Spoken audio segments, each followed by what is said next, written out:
오늘 7월 마지막 주에 주시는 말씀 빌립보서 4장 10절에서 13절까지 말씀입니다. 제가 한 절 읽고 여러분 한 절 읽고 교독해서 읽도록 하겠습니다. 내가 주 안에서 크게 기뻐함은 너희가 나를 생각하던 것이 이제 다시 싹이 나니니 너희가 또한 이를 위하여 생각은 하였으나 기회가 없었느니라. 내가 경비병으로 말하는 것이 아니라 어떠한 형편에든지 내가 계속하기를 배웠노니 내가 비천에 처할 줄도 알고 풍부에 처할 줄도 알아. 모든 일에 배부르며 배고픔과 풍부와 궁핍에도 일체의 비결을 배웠노라. 내게 능력 주시는 자 안에서 내가 모든 것을 할 수 있느니라. 아멘, 아멘. 우리 한번 따라할까요? 나는 기쁨입니다. 나는 기쁨입니다. I am the joy. 나는 기쁨입니다. 나는 교회입니다. 그리고 나는 기도입니다. 그리고 오늘 세 번째 시간 나는 기쁨입니다. 아멘. 이 기쁨입니다라는 주제로 함께 은혜 나누는 복된 시간 가지길 원합니다. 여러분, 한국의 최고의 지성 하면 생각나는 사람 중에 한 사람이 있는데 여러분들은 누굴 생각하십니까? 우리 배우 지성을 얘기하는 게 아니라 지성, 그렇죠? 바로 이어령 씨입니다. 많이 들어보셨을 겁니다. 근데 이 이어령 씨만큼이나 유명한 사람이 또 있는데 바로 그의 딸 이민아 씨입니다. 이 기독교에 대해서 아주 독하게 말하고 쉽게 말하면 독서를 하던 그 아버지 이어령 씨를 침례받도록 이끈 그리고 기독교인이 되게 한 장본인이 바로 그 딸 이민아 씨라는 겁니다. 이 이민아 씨의 배경을 보면요. 유명한 아버지 밑에서 부족함 없이 자랐습니다.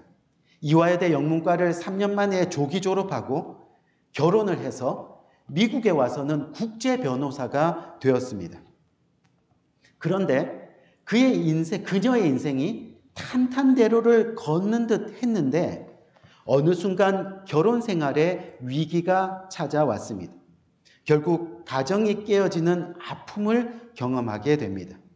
그리고 나서 바로 갑상선암이라는 판정을 받게 되지요. 그런데 설상가상으로 그녀의 큰 아들이 죽음을 맞이하게 됩니다. 그리고 작은 아들은 자폐 판정을 받습니다.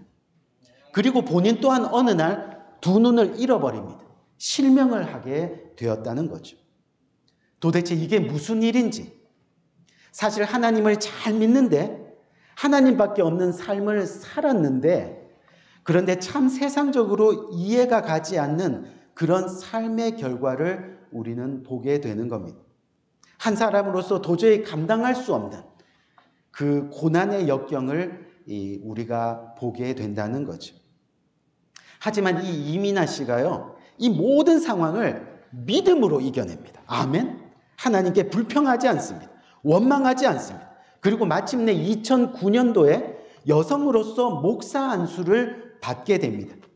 그리고 죽음의 끝에 서 있는 사람들, 또 방황하는 청소년들을 위해서 사역을 열심히 합니다. 그 사역을 열심히 감당하다가 그리고 얼마 뒤에 위암 말기 판정을 받게 되죠.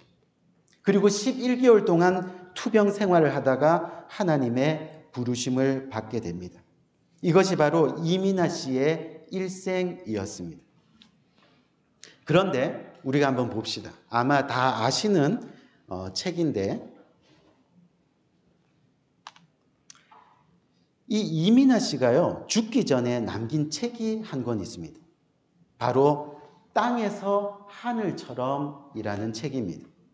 근데 이 책에서 이 이민아 씨가 자신의 마지막을 이렇게 고백하고 있습니다. 한번 들어보세요. 이 책을 쓰고 있는 저는 지금 위암 말기 암 환자입니다.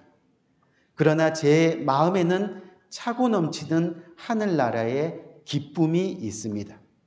저를 사랑하시는 능력의 아버지, 하나님이 그동안 저의 질병을 여러 번 고쳐주셨기 때문에 또 고쳐주시리라 믿습니다. 그러나 어떤 이유에서든지 이 땅에서 그 치유를 온전히 다 받아 누리지 못하고 내 몸이 죽는다 해도 저는 행복할 겁니다. 왜냐하면 저는 예수님을 믿는 자는 죽어도 살겠고 살아서 그를 믿는 자는 영원히 죽지 않는다는 하나님의 말씀을 믿습니다. 그 말씀 속에서 죽음은 이미 권세를 잃었고 그래서 저는 더 이상 죽음을 두려워하지 않습니다. 제게는 예수님이 십자가를 통해 우리에게 주신 구원이 관념적이나 종교적인 것이 아니라 실제 리얼리티라는 것을 믿기 때문입니다. 우리 사랑하는 성도님들, 진정으로 하나님을 믿고 또 이 땅에서 주님과 함께 동행하는 사람들에게는 끝이라는 것은 있을 수 없다는 겁니다. 언제나 새로운 시작입니다. 그 새로운 시작은 바로 주님께서 우리에게 이 땅에서 하늘처럼, 아멘? 이 땅에서 하늘처럼과 같습니다. 이민아 씨의 책 제목처럼 이 땅에서 하늘처럼 그렇게 살아갈 수 있다는 그런 이야기입니다. 주님을 믿는 확고한 믿음으로 이 땅에서 하늘처럼 그렇게 거룩하게 살고 훗날 우리의 육신이 죽은 다음에 다시금 우리가 상상할 수 없는 복된 천국을 주실 것을 그렇게 소망하면서 하루하루를 이 땅에서 거룩하게 살아가는 것이 진정한 그리스도인의 모습, 승리하는 그리스도의 모습이라는 것을 우리는 깨달아야 하는 거죠. 때로는 어려움이 와도요, 때로는 이해할 수 없는 인생의 아픔이 있어도, 때로는 실패해도 결국 우리가 기뻐할 수 있는 것은 우리 삶의 주인이 누구시기 때문이에요? 바로 하나님이시기 때문입니다. 그리고 그 하나님을 믿는 그 믿음으로 우리는 살아가기 때문입니다. 그리고 그 하나님이 우리를 구원하셨기 때문이라는 거죠. 저와 여러분이 방금 읽은 오늘 본문의 말씀도 사실은 앞의 내용과 비슷합니다. 사도 바울의 이야기죠. 여러분들이 잘 아시는 빌립보 교회는요, 이 사도 바울이 2차 전도 여행 때 세워진 교회입니다. 근데 그냥 세워진 것이 아닙니다. 고난과 어려움 가운데 세워진 유럽의 첫 번째 교회입니다. 바울이 빌립보에 도착했습니다. 그리고 복음을 전하고 있는데 저쪽에서 귀신 들린 아이 하나가 사도 바울에게 다가옵니다. 그래서 이 사도 바울이 예수 그리스도의 이름으로 그 아이를 고쳐줬는데 하나님의 일을 하고도 선한 일을 하고도 좋은 일을 하고도 예수 그리스도의 이름으로 고쳤다는 그 예수 그리스도 이름 때문에 죽을 만큼 매를 맞고 지금 감옥에 갇히게 되었다는 겁니다. 감옥에 갇힌 이 사도 바울, 여러분도 다 아시잖아요. 좀 전에 소개드린 이민아 씨처럼 남부럽지 않은 삶의 배경이 있는 사람입니다. 집안도 좋고요, 배우기도 많이 배우고 재산과 권력도 있는 사람이었습니다. 근데 그가 지금 예수 그리스도의 이름으로 열심히 사역하다가 감옥에 갇히는 신세가 되었다는 거죠. 참 세상적으로는 이해가 가지 않는 모습입니다. 그런데 중요한 것은 뭐냐면 그가 감옥에 있으면서도 지금 절망하지 않는다는 겁니다. 염려하지 않습니다. 도리어 그 감옥을 소망으로 만듭니다. 절망을 희망으로 만듭니다. 어떻게 해요? 그 감옥 안에서 하나님을 부르짖고 기도하고 하나님께 찬양하며 목소리 높여 하나님을 높여드리고 있다는 거죠. 그런데 잘 보세요. 기도하고 찬양하다 보니까 놀라운 하나님의 기적이 일어나기 시작합니다. 천사들이 나타나서 옥물이 열리는 역사가 일어납니다. 또 그 기적을 목격한 간수장이 그 자리에서 회개하는 역사가 일어납니다. 그리고 그 간수장의 가족들까지도 예수님을 믿게 되는 놀라운 구원의 역사가 일어나기 시작했습니다. 이 사건과 함께 세워진 교회가 바로 빌립보 교회입니다. 고난 가운데 억울하다고 불평하거나 원망하는 것이 아니라 기쁨으로 찬송하다가 얻은 교회가 바로 빌립보 교회입니다.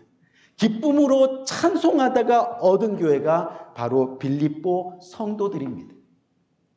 마치 산모가 고통 가운데 아름다운 생명을 얻는 것처럼 고통 가운데 생명의 교회가 탄생하게 되었다는 거죠. 그래서 이 빌립보 교회는 감옥과 함께 세워진 교회입니다.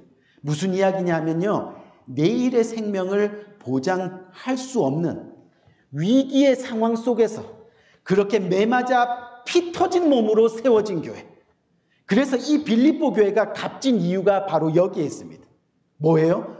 어떤 상황, 어떤 환경 가운데서도 그것을 뛰어넘어 결국은 하나님만이, 예수님만이 나의 주인 되시다. 아멘. 그리고 그가 주신 십자가 구원, 그 사랑 때문에 그래서 우리는 기쁨으로 이 사역을 감당할 수 있다. 아멘. 이 참 진리가 바로 빌립보서 그리고 빌립보 교회에 흘러 넘치는 겁니다. 우리 사랑하는 성도님, 우리가 예수님을 믿고서도 경제적 어려움을 겪을 수 있습니다. 때로 질병으로 고생할 수도 있습니다. 예수님을 잘 믿고서도 사랑하는 사람을 먼저 잃을 수도 있습니다. 억울하게 오해받고 하는 일마다 잘 안 될 수도 있다는 겁니다. 또 직장이나 일자리가 없어 온 가족이 고난을 당할 수도 있는 겁니다. 하지만 그럼에도 불구하고 예수 안에서 우리는 기도하고 찬양하고 주님이 나의 삶의 주인이시다 고백하면 기쁨의 열매를 빼앗기지 않을 수 있다는 것을 우리는 기억해야 돼요. 왜요? 예수 그리스도가 내 삶의 주인이시기 때문이죠. 그 사실 하나만으로도 우리는 기뻐할 수 있다는 겁니다. 그래서 나는 기쁨입니다. I am the joy. 아멘. 나는 기쁨입니다. 이렇게 우리는 고백할 수 있는 거죠. 나는 기쁨입니다. 결국 무슨 말이에요? 내 삶의 주인이 예수 그리스도이십니다. 아멘. 지난주 여러분 기억하세요? I am the prayer. 나는 기도입니다. 무슨 뜻이라 그랬어요? 나는 하나님을 의지합니다. 오늘 나는 기쁨입니다. 무슨 뜻이에요? 내 삶의 주인이 바로 하나님이십니다. 바울은 착한 일을 했다가 감옥에 갇히게 되었습니다. 이것은 땅을 치고 분통을 터뜨릴 만한 일입니다. 하나님이 정말 살아 계십니까? 불평하고 원망할 수도 있는 그런 일이었다는 거죠. 여러분, 좋은 일하고 착한 일하고 선한 일 했는데 매 맞고 손가락질 당해보세요. 억울하지 않으세요? 그와 똑같은 일이라는 겁니다. 이런 억울한 일을 당했는데 오늘 사도 바울은 뭐라고 고백하죠? 본문 10절을 보니까 뭐라 그래요? 사도 바울은 주 안에서 기뻐했다라고 그렇게 말씀하고 있는 겁니다. 그런데 보세요. 그냥 기뻐하는 것이 아니라 뭐라 그래요? 크게 기뻐했다 말씀하고 있습니다. 10절 한번 봅시다. 내가 주 안에서 크게 기뻐함은 너희가 나를 생각하던 것이 이제 다시 싹이 남이니 너희가 또한 이를 위하여 생각은 하였으나 기회가 없었느니라. 아멘. 우리가 살다 보면 참 억울한 일을 당할 때가 있어요. 분통 터질 만한 일들이 얼마나 많이 있습니까? 우리의 기쁨을 빼앗아가는 일들이 얼마나 많이 있느냐는 겁니다. 하지만 그때 사도 바울은 우리들에게 이런 상황에서도 기뻐하라고 말씀하고 있습니다. 왜요? 12절 말씀 한번 봅시다. 12절 말씀 보니까 뭐라 그래요? 나는 비천에 처할 줄도 알고 풍요에 처할 줄도 알아. 모든 일 곧 배부름과 배고픔과 풍부와 궁핍에도 처할 줄 아는 일체의 비결을 배웠노라. 아멘. 말씀합니다. 그리고 나서 바로 13절을 보면 사도 바울이 그렇게 할 수 있는 일체의 비결이 뭔지에 대해서 이야기하고 있는 겁니다. 13절 말씀 다시 한번 또 볼까요? 뭐라 그랬어요? 우리가 좋아하는 말씀이잖아요. 그렇죠? 내게 능력 주시는 자 안에서 내가 모든 것을 할 수 있느니라. 아멘. 아멘. 이 구절은 대부분 성도님들이 많이 좋아하는 구절인 것 같아요. 기도의 응답을 말할 때 주로 사용하는 그런 말씀 중에 하나입니다. 그래서 때로는 이 구절을 가지고 기도하는 분들은요, 여기 성경 구절에 저 모든을 대신해 갖고 자기 소원을 넣어서 기도하는 사람들도 꽤 많습니다. 능력 주시는 자 안에서 돈을 많이 벌 수 있느니라. 능력 주시는 자 안에서 대학에 합격할 수 있느니라. 불가능한 것 같지만 능력 주시는 자 앞에서 남편으로부터 다이아 반지를 얻을 수 있느니라. 뭐 이렇게 기도하는 사람들도 있는 것 같아요. 근데 사실 이 말씀은 무슨 소원을 구할 때 하는 기도의 내용이 여러분 아닙니다. 내게 능력 주신 자 안에서 내가 모든 것을 할 수 있다는 것은 어떤 환경에서도, 어떤 상황에서도, 어떤 어려움에서도 나는 기쁨을 회복할 수 있다. 아멘. 나는 기쁨을 회복할 수 있다. 왜요? 예수 그리스도가 나의 삶의 주인이신데. 아멘. 나의 삶의 주인이신데. 내가 감옥에서도, 고통 가운데 있어도, 실패 자리에 있어도 주 안에서, 주님 안에 있으면 주님이 능력으로, 주님의 그 권능으로 결국은 나는 기쁨을 회복할 수 있다라고 하는 말씀입니다. 그것이 바로 능력 주시는 자 안에서란 이야기입니다. 결국 내가 비천해도 풍부해도, 배고파도 배불러도 내가 기뻐하는 이유에 대해서는 아무런 차이가 없다는 거예요. 배부른 것이 나를 교만하게 하거나 방종하게 못하듯이 또한 배고픈 것도 나를 비굴하게 할 수 없다는 그런 이야기입니다. 배고프나 배부르나 풍부하거나 모자라거나 우리는 하나님을 찬양하고 기뻐할 수 있다는 것. 여기서 바로 나는 기쁨입니다. 아멘. 그 고백이 이루어지게 되는 거죠. 즉 예수 안에 있으면, 예수님이 나의 삶의 주인이 되면 미움이 사랑으로 바뀌고 고통이 환희로 바뀌고, 그래서 용서가 일어나고, 그래서 항상 기뻐하는 것이 바로 참 신앙, 참 그리스도인이라고 말씀하고 있는 거죠. 결국은 기쁨을 회복할 수 있는 모습이 바로 내 삶의 주인이 예수님입니다. 아멘. 이것을 증거하는 모습이 되는 거예요. 야, 저 사람 저 상황에서도 어떻게 이렇게 기뻐할 수 있을까? 저 사람 이런 환경 가운데서도 어떻게 즐거워할 수 있을까? 알고 보니 하나님의 삶이, 하나님이 그 삶의 주인이 되는 것을 우리가 보게 된다는 거예요. 아멘. 보게 된다. 결국은 기쁨을 회복할 수 있는 모습이 바로 내 삶의 주인이 하나님이십니다. 아멘. 내 삶의 주인이 예수님입니다. 이것을 증거하는 모습이 되는 거죠. 그래서 어떤 상황 속에서도 기쁨을 회복하게 되는 거예요. 제가 여러분들에게 꽤 많이 성경 공부 시간에도 또 설교 시간에도 예전에 한 두세 번, 토탈하면 한 10번은 얘기한 것 같아요. 말씀드린 이 내용인데 뭐냐면, 우리가 어떻게 기쁨을 회복해야 한다고 했어요? 기억나시는 분 계세요? 예수 안에 우리가 있으면 어떻게 된다고요? 월요일에는 월요일이니까 원래 기뻐하고, 아멘. 화요일에는 화가 나도 기뻐하고, 수요일에는 수가 뒤틀려져도 기뻐하고, 목요일은 어떻게 해요? 지금까지는 화만 냈으니까 목요일은 목청 놓아 기뻐하고, 금요일에는 금세 기뻐하고, 토요일에는 토라져도 토 나와도 기뻐하고, 주일엔 주님을 예배하니 기뻐하고. 이 모습이 바로 나는 기쁨입니다. 아멘. 나는 기쁨입니다의 신앙의 고백이 되는 겁니다. 여러분, 그리스도인의 기쁨은 그래서 환경에 의존하지 않습니다. 견딜 수 없는 시험을 당할 때에도 그것을 하나님이 주시는 기쁨의 결과로 바꾸는 놀라운 능력이 있다는 겁니다. 축복의 모습으로 우리는 극복할 수 있다는 거죠. 그래서 진짜 기쁨은 뭐냐면 외부의 환경에 의존하는 것이 아니라 하나님이 살아계신다는 그 사실, 그리고 그분이 우리를 위해 이루신 이 구원의 약속들을 믿는 믿음에서 우리는 진정한 기쁨을 회복하게 된다는 거죠. 그렇기 때문에 여러분, 이 궁극적으로 이 기쁨이 없는 삶을 사는 사람들은 그리스도인이 될 수 없습니다. 믿으세요? 다시 한번. 기쁨이 없는 삶은 그래서 그리스도인의 삶이 아니라는 겁니다. 기쁨이 사라졌다는 것은 지금 우리 삶의 주인이 예수 그리스도가 아니라는 것을 드러내는 거죠. 증거하는 거죠. 예수님 대신에 다른 세상의 것이 지금 우리 삶에 자리 잡고 있다는 그런 이야기입니다. 다시 말해 정말 참된 그리스도인은 세상 걱정, 근심, 염려, 고난과 질병, 가난, 인간관계에서는 상처 등 이런 것에 매여서 기쁨을 잃어버리고 살아서는 어떻게 해요? 안 된다는 그런 이야기. 왜요? 내게 능력 주시는 자 안에서 내가 모든 것을 할 수 있느니라. 아멘. 이것이 바로 우리들, 예수님을 믿는 저와 여러분들의 모습이기 때문이에요. 여러분, 오늘 사도 바울을 보면요, 정말 감옥에 있는데 내게 능력 주시는 자 안에서 내가 모든 것을 할 수 있느니라. 이런 배짱이 여러분 어디서 나왔을까요? 지금 사도 바울이 이렇게 기뻐하는 것은요, 자신을 돕기 위해서 빌립보 성도들이 감옥으로 헌금을 모아서 보내고 의복이나 선물이나 음식 등을 그렇게 막 보내서가 아니라는 거예요.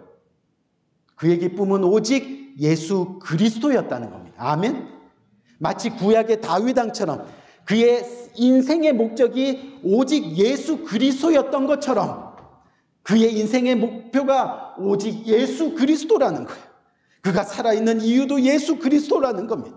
오직 예수 그리스도 때문에 행복했고 예수 그리스도 때문에 기뻐하고 예수 그리스도 때문에 감사하며 그렇게 사는 겁니다. 김중배의 다이아몬드는 더 이상 자신을 행복하게 만들 수 없는 겁니다. 너무 올드한 건가요? 예수가 기쁨이고 예수가 소망이고 예수가 미래이고 예수가 천국이라는 거예요. 그래서 예수님 때문에 죽어도 기뻐할 수 있는 겁니다. 아멘. 감옥이 아무런 자신의 기쁨을 빼앗아 갈 수 없는 곳이라는 거예요.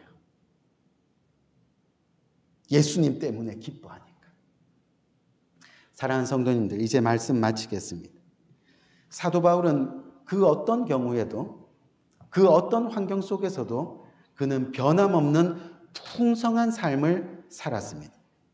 그는 굶주리고 헐벗고 병들고 매맞고 괴로워할 때도 심지어 감옥에 갇혔을 때도 그는 변함없는 풍성한 삶을 살았습니다. 왜요?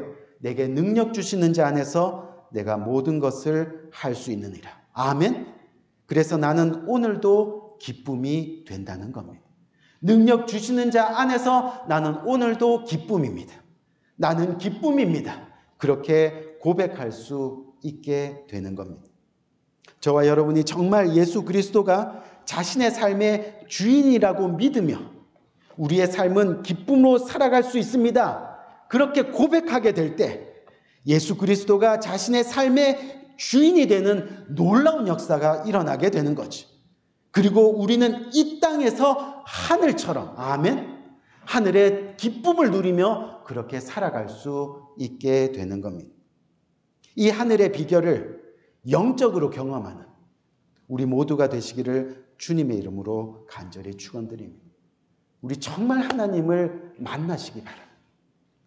하나님을 정말 만나서 이 땅이 하늘처럼 그렇게 웃으면서 살아갈 수 있는 복된 여러분들의 삶 되시기를 주님의 이름으로 간절히 축원드립니다. 우리 한번 기도할까요?